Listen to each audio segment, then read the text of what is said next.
Well, I am tough. Stop scheduling. Stop scheduling. I just love being with my kids, even though it is so hard sometimes. In the past, we always said that we take it a year at a time, but we're kind of beyond that now. Hi everyone, I'm Michelle from A Common Life. I recently did a video when I hit 2,000 subscribers and I did a giveaway, and I asked that everyone who entered the giveaway ask a question. And so I've already made one video that answered some kind of more general questions and questions about YouTube. And today I'm going to answer all the questions that are about homeschool and homeschooling kids with special needs. So the first question is from Mary, and it is, how do you reset your attitude on days when things are really draining? And I will be honest with you, there are a lot of days that are really draining and really hard. And sometimes what we do is we just go to quiet time. Even if it isn't really time for quiet time, we will just kind of stop and we will just have some quiet time because that helps. On other days, I put on a documentary to kind of just recenter the day, I guess, and it's educational at least. It's not just, watching cartoons or something. And we've done that just to kind of help reset the day for ourselves. The next question was asked by both Rebecca and Journey of Becoming, and it is, how do you plan your homeschool day with 5 kids? Now, I have already shared a homeschool schedule video, and I will have that linked to up above, but I actually have changed it up. Shocking. I know I constantly change up my homeschool schedules, but once we started the co-op, I realized we had to do things a little bit differently, and so I have a new schedule. It will be coming out in the not too distant future, and I will definitely have that one linked too for you as well. Adrian asked, when and how do you plan? I always plan on Sunday evenings, which is not really what I would want to do, but I don't have a choice because our co-op sends out assignments on Saturdays and Sundays. And so that's just kind of what I'm stuck with. So if I can, I will plan the other things ahead of time, and then I'll just kind of add in all of the co-op assignments on Sunday evening. That way I'm all ready to go for the beginning of the week. The next question is from Stephanie, and she asked, how do you get your kids to do schoolwork and chores during the day? Now, I know that there was a day where it was more difficult, that was more of a struggle, but the kids are just used to it now. And so they know that we're going to have breakfast and we're going to do school and they're going to be expected to do chores in the afternoon. And there was a time there where I tried to do chores in the morning, and we just really needed to start our day while they were fresh, and that worked better. So now we do them later in the day, basically kind of at the end of the afternoon before dinner time.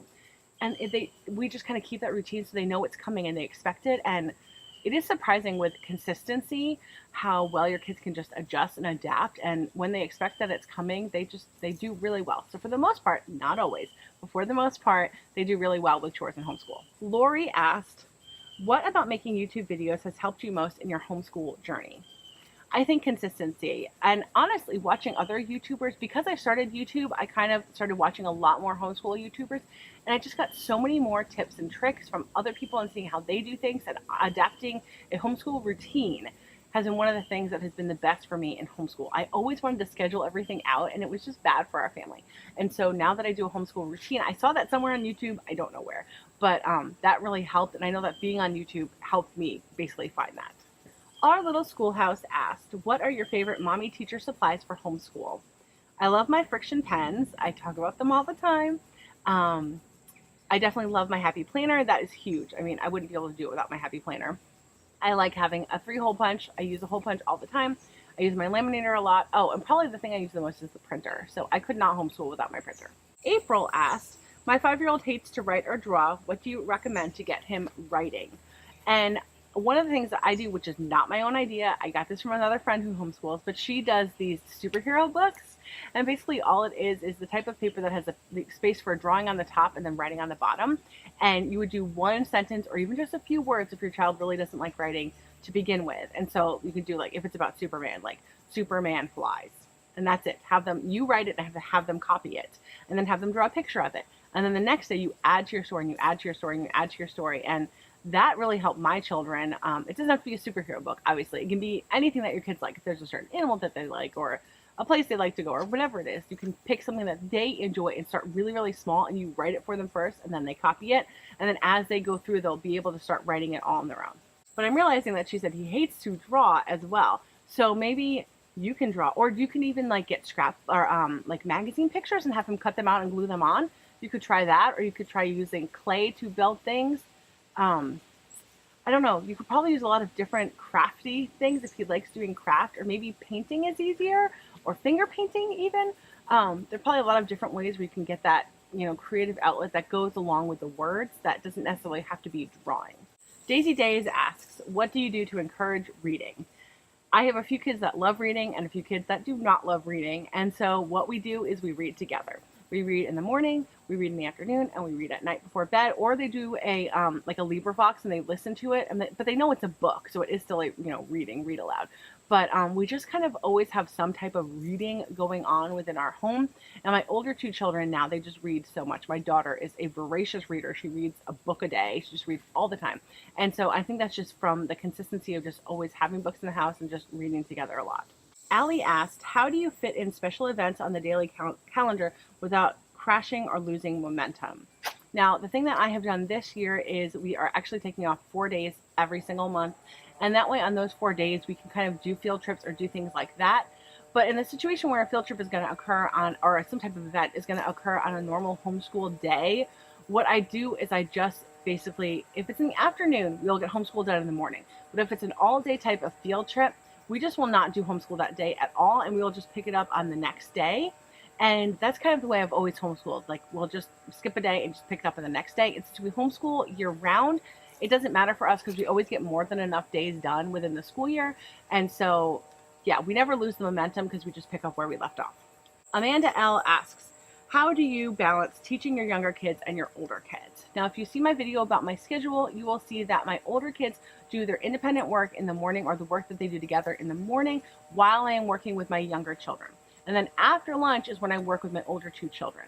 Since my younger children are both in elementary school, in the early grades of elementary school, they basically can get all their work done from 8:30 in the morning until lunchtime. They're completely done for the day. Then I have all those hours in the afternoon to work with my older children. And I realized someone is working on their yard and it got really loud. So I hope you guys can hear me okay. The next question is from Elizabeth from A Beautiful Journey, another great homeschooling mom here on YouTube. She said, I would love to see how you organize all of your important papers and documents for each child. So Elizabeth, what I do is super, super simple. I have a big plastic filing tub and I just have it divided by grade. And at the end of the year, well, during the year, I put everything into one binder for all of the kids, and they each have a divider for their name or for their section. And then I will just take that out and I will put it into their folder in the plastic bin. And that's all I do. Usually at the end of the year though, I will kind of like pare down and make sure there's not as much stuff in there because it can add up to be a lot. But that's all I do. I have great plans on putting together all of my son's elementary school work into one book. If I do actually do that, I will definitely share that with you guys here on YouTube. The next question is from Sandy, and she asks, how do you keep yourself on track? Basically, the way that I keep myself on track is just with the routine. We do the same things every day. We do not change out subjects from day to day. We do the same subjects every single day, and so that just keeps us on track. Even if we miss a day, we just pick right up. Phasia asked, what do you do when kids don't want to do any schoolwork? Well, I am tough, honestly. And if they don't want to do it, it doesn't matter. They have to do their schoolwork. If it's a kid with special needs, I am a little bit more sensitive and I will kind of try to turn it into something happy and exciting and fun. But for my older kids, honestly, like they just need to do the work and they need to understand it. And one of the things I will say to them is that, guys, if you were in public school, you would be doing your schoolwork all day. You have to do it. Everybody does schoolwork. Just because you're homeschooling doesn't mean you just get a day off or something like that. You know, everybody else is going to school. You need to do school at home as well. Lilu asked, what advice would you give to a mom homeschooling only one child? If you're homeschooling only one child, I think that you just need to pick the schedule that works the best for you guys. If you're morning people, do your homeschool in the morning. If you're more, afternoon people, do it then. Since you're only homeschooling one child, you can kind of do whatever you want and make the day work for you. I don't know. I've never homeschooled only one child before because when I started immediately homeschooling 2 kids because we took both of our kids out of public school. So, yeah, I don't know. Just make it work for you. Do what's best for you. Make it fun. Have a good time and just enjoy homeschooling. Next question is from Gaining Caitlin, and she asked, if you could go back in time and give yourself advice about homeschooling, what would it be? This always goes back to scheduling. Stop scheduling. Stop scheduling. You do not need a schedule. You just need a routine and have everything listed that you want to get done and do it. You do not need to schedule things. It's just I literally try to do 15 minutes, 15 minutes, 15 minute schedule. It just doesn't work like that. My kids are not like that. Maybe your kids are, and that's great. My kids are not like that, and it made it so miserable. I tried timers one year, and I said, you have 15 minutes to do this assignment. When the timer goes off, move on. And my kids are perfectionists, and they had to finish their work, and they couldn't just move on. So it just didn't really work for me. So now we just do a routine, and that's what works best for us. Oh, and the other thing was not to buy too much curriculum. I bought way too much curriculum at the beginning, and I never even used it all. And so I would say just only buy what you need, and then if it's not enough, you can always buy more. Bethany asked, do you plan to homeschool all the way through until the kids graduate? As of right now, we have, well, let me go back. In the past, we always said that we take it a year at a time, but we're kind of beyond that now, and we're not really taking it a year at a time anymore. We do kind of always reevaluate. Even throughout the year, we reevaluate. But at this point, I think we are going to homeschool for a while. I think now that I have kids that are in middle school and approaching middle school, there's no way that I'm going to put them back in public school in middle school. I just kind of feel like that's mean. I don't know. I hated middle school. It was so bad. So I don't want to do that to my kids. So maybe potentially for high school, but I would honestly, and my husband and I both would honestly prefer if they could graduate early and, just start college. That's what my husband did. He didn't graduate early, but he was able to do his senior year as college classes and get credits for college. And so if our kids could do that same thing, that would be perfect. So yeah, I'm not really sure. Like I said, my kids are still young. My oldest is only 11. He's almost 12. And so we still have a little bit more time to kind of figure all of that out. Jill asked, what's your favorite part of homeschooling? I love being with my kids. Honestly, I just love being with my kids, even though it is so hard sometimes and so frustrating. And I'm an introvert and I need my alone time. And I can sometimes be a yeller, which I know is not good, but that's just kind of who I am.